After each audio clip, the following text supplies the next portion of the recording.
যে একটা garment factory চালাইতে পারলো না, ঋণ ফেলার হয়ে গেল, গোটা বাংলাদেশের ব্যাংক ব্যবস্থা তার হাতে তুলে দেওয়া হলো। কি আশ্চর্যের ব্যাপার।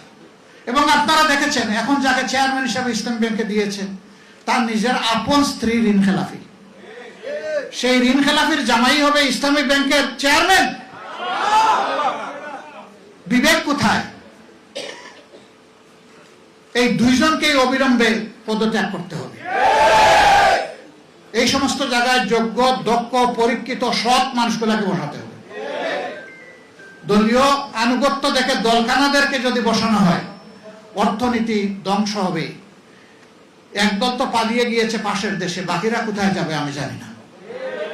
আমরা ওইটা চাই না। আমরা সংসদে প্রথম দিন দাঁড়িয়েই বলেছি যে আমরা নিরর্থক দামি বিরোধী দল হিসাবে এখানে থাকতে চাই না।